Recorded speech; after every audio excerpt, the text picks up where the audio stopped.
Hello there everyone, just bringing you another one of my quick book recommendation videos.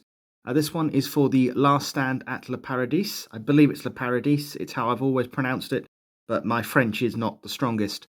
So this details effectively the final stand of the 2nd Battalion of the Royal Norfolk Regiment during the Battle of France in 1940. So as the British Expeditionary Force was retreating towards Dunkirk, the Norfolks found themselves in a position where they had to make a stand against SS troops. Now, this book is not purely just about this few days of battle.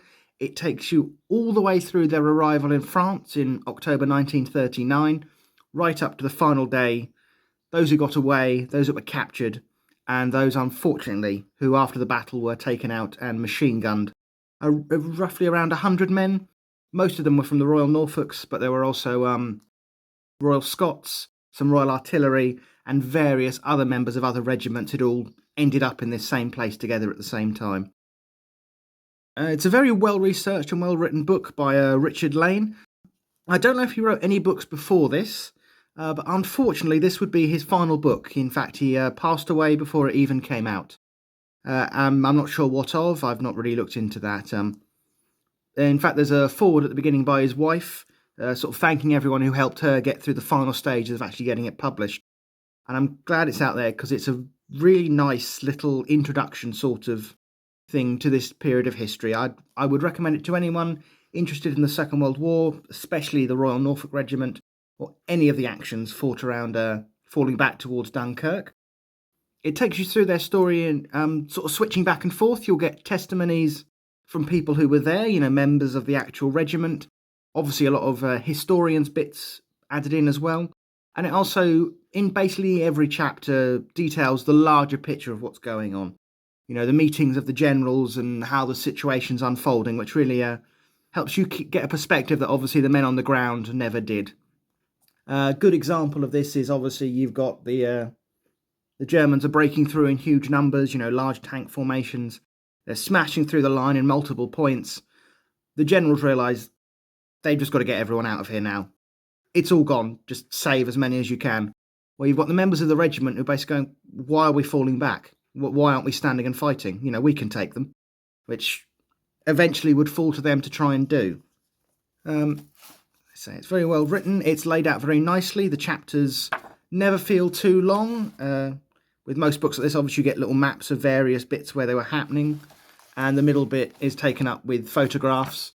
Some of the people who are mentioned in the books and some of the actual massacre site itself when they were exhuming the bodies in 1941 and also up to the more modern day of it. Of course, as I said, it's not just the events of the battle itself which are covered here. It takes you through the months leading up to it and did bring up some very interesting points about the Royal Norfolk Regiment that I did not know. That, for instance, they were the first gallantry medals of the British Expeditionary Force were awarded to men from the regiment, which had been a military cross and a military medal. Also, the first casualty killed in action of the British Expeditionary Force was an officer from the Royal Norfolks. He was killed while leading a patrol in sort of January 1940 time. That's a good one. It actually helps dismiss a lot of the phony war narrative of it was just months of sitting around doing nothing. There was a lot of patrolling. In fact, the Royal Norfolks crossed the French border when they were stationed at a different part of the line, crossed the French border into Germany itself to patrol, which is not something that's normally brought up. From that, it then obviously takes you from their leading their positions all the way down to where eventually the battalion was effectively destroyed. And in fact, there's a good list towards the back made by an officer on the final day of the battle of like their troop strengths. And it is very much B Company, no longer a fighting force. C Company, 15 men remaining. D Company, totally out of contact. That's not completely true. I don't think that's the exact things for the right companies. But it's that sort of thing, as I'm trying to get across. So, yeah, there's not really a huge amount more to say about this one. Only highly recommend it.